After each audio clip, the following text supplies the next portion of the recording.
Today I'm going to talk about reasons why topping up your CPF is a bad idea. And don't get me wrong, I actually like CPF and I think it's a good tool for retirement, and I do believe that our CPF money is still there earning interest. Every month I receive my CPF statement, I feel so rich, But every year I'm faced with a question whether or not I should top up my CPF for tax relief. And for I think 3 years in the running now, my answer to that question has been no. And therefore, I would just like to share with you the reasons why I am not topping up CPF. And it is not financial advice, but I think you may get some insight to whether or not you should top up your own CPF account for your own financial benefit. Now let's talk about the good stuff about CPF first, right? Why do people even want to top up their CPF in the first place? It's because you can enjoy up to $8,000 of tax relief a year when you top up your MediSave or special account. And $8,000 of tax relief can be quite substantial because if you are in the 11.5% bracket, that's saving almost $1,000 of income tax. And you can get further $8,000 of income tax relief when you top up your family members' CPF accounts. So this can get you up to $16,000 of tax relief, which can be very, very substantial savings depending on your tax bracket.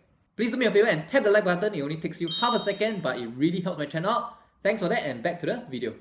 CPF of course offers attractive interest rates, and it is risk-free. You get 4% or 5% just by putting your funds there and letting it grow for the long term. You don't have to experience the whole roller coaster rides of your investments going up or down. Every year you just wait for your CPF statement and feel very shook that the money is there. Another benefit I can think of for CPF is that the money inside is protected from creditors. So if you're someone with a risk of being bankrupt, this can be actually a good shelter to hide your funds from creditors in the event of bankruptcy. So perhaps people who are doing businesses, higher risk stuff, may consider this as a shelter of sorts. But yeah, I think that's another plus point for CPF, even though it may not be too relevant for most people. Now that I've praised CPF enough to avoid any trouble with the government, just joking, okay, this getting into trouble thing is also just joking, let's criticize the hell out of it. And I think the first criticism is very obvious. The funds are locked up for a long time.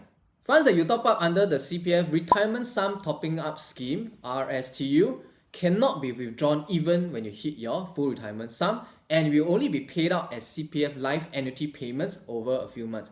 So it's actually like growing a tree and then waiting for it to bear fruit, and then you eat the fruit every time it has new fruit. In fact, I think it might be even longer, because how long does a tree take to grow and bear fruit? Wow, okay, so it takes way longer than planting a tree and collecting fruit from the tree. So I think that it is good to prepare for long-term things like retirement, but over-preparing, I think, is also a bad financial planning move. Money I have right now allows me to do a lot of things. Like if I want to buy property, I can do it. If I want to start a business, let's say my friends have some good business opportunities that I want to be part of, I have the funds to invest. Or if I want to do things like put into UB1 for 5% interest and get some sign-up goodies, I also can do that. Or if I want to use just $2,000 to fund my Weibo account to get attractive sign-up gifts, I can also do that, and that's a great way for me to segue into my sponsored read. And today's video is sponsored by Weibo. Weibo is offering you attractive sign-up gifts of $150 when you sign up for the account and accomplish a few easy steps. And I also get a referral commission, so that keeps the channel going. But you should sign up for it, not just for the attractive gift, but also its great features like fractional trading, the ability to buy mutual funds, and there's very low commission for most of the products, and in fact no commission or platform fees when you buy US stocks.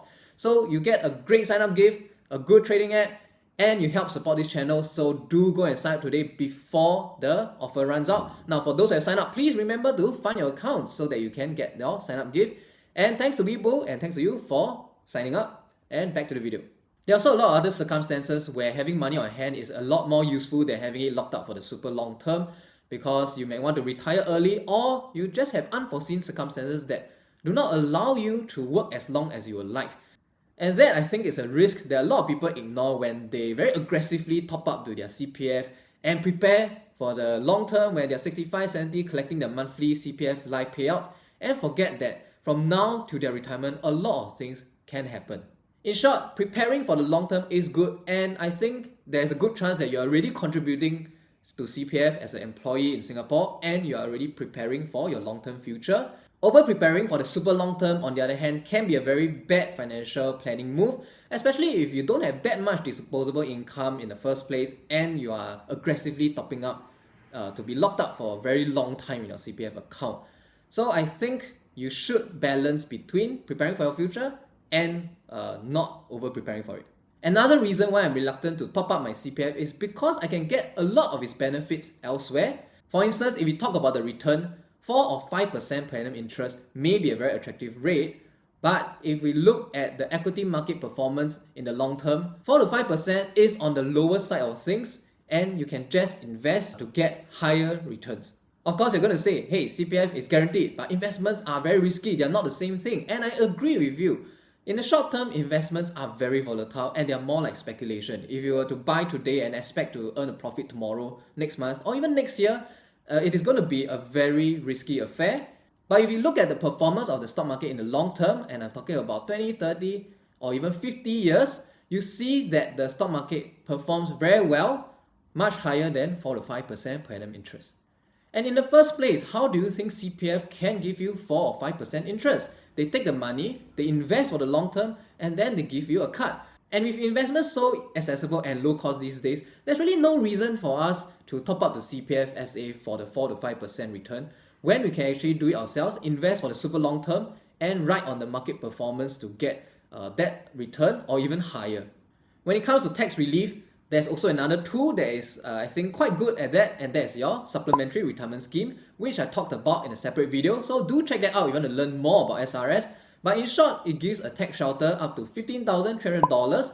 And the good thing is, it is not completely locked up and you can withdraw anytime, although there is a 5% penalty. Now I talk about how to manage this 5% penalty as well as the tax that you get when you withdraw before your retirement age. And you can check out the video, but it is not locked up for the super long term like CPF is. And therefore, I am very happy to max out my SRS contributions every year while I have not topped up a single dollar to my CPF SA. Okay, I realize I cannot say I have not topped up a single dollar to CPF because I actually topped up $2 just to try out the process. So I guess I can't use that line for dramatic effect anymore. Now the last major reason I can think of why topping up CPF is a bad idea is because it is highly subject to policy changes. And do you know that the interest rate of our CPF accounts are not guaranteed? Now the interest rate is guaranteed on a year-on-year basis, but there's no stopping the government for one day saying, okay, we were going to adjust the interest rate to 2.5% now for all accounts. There is no such guarantee that they will not do so, and the only thing that is keeping them from doing it is perhaps political risk and citizens being unhappy. But when has unhappiness of the citizens really stopped them from doing things that they want to do? Now don't get me wrong, I'm not saying that they will change the CPF rates as and when they like. In fact, I think it's very improbable that they will do such a thing because it is so politically risky for them. But things might change and things will change. The future is really unpredictable and we really do not know who will be the government of the day, and we do not know what are the circumstances surrounding a potential decision in future that might cause the rates to change. The future is by its nature uncertain and the world of work is changing due to AI and automation. So it's really very unpredictable what things like retirement and work will look like in future.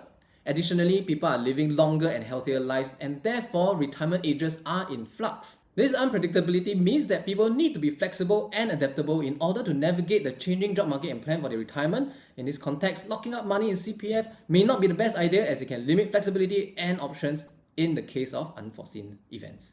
So if I were to lock up my funds 10-20 years, I think I can trust the government of the day to not mess around with my savings.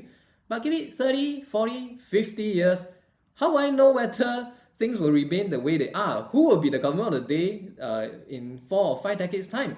Yeah, so given the super long time horizon and the unpredictability of the future and the risk of policy change, I'm really very reluctant to top up my CPF because of these reasons. Now again, it is not all bad. If you're someone who just wants a fast, free approach to retirement and you think 4 to 5% is great, is risk-free, the government probably wouldn't change it, by all means, top up your CPF, enjoy the tax savings, enjoy the attractive interest rates. It is not that bad. And especially if you're someone who's really conservative and unwilling to go and invest yourself, which I think is a pity, right? CPF Life remains one of the best options you have because, again, 4 to 5% interest, very good. As an annuity plan, I've heard it is one of the best. In fact, I don't think it has a rival in the private market. So it is still a viable option for those who want it fast free, who want a conservative approach towards retirement. But it is just not something I see that's very relevant for myself. Now, this is very open to debate and I welcome all manners of comments as long as they are civil. Tell me whether you agree or disagree with my reasons not to top up CPF and leave them in the comments below. If you like my content, do subscribe to my Telegram group and drop me a like. It really helps out with this video. Thanks for the favor. And see this video for something related to CPF and another video that YouTube thinks that you really like. Watching more videos help my channel out and I'll see you in those videos.